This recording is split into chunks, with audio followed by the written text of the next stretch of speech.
Fetița? Fetița? Ține prietenoasa, ține prietenoasa.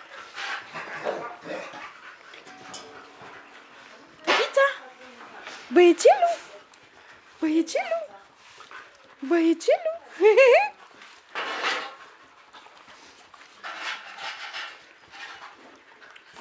Fetița? Fetițele?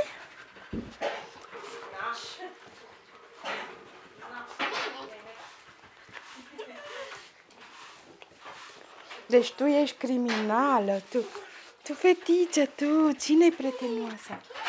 Ține băiețelul, ține.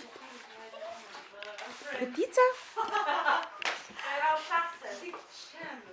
Joey, Phoebe, gata. Înțelegi ce am făcut aici? Erau 6. Da,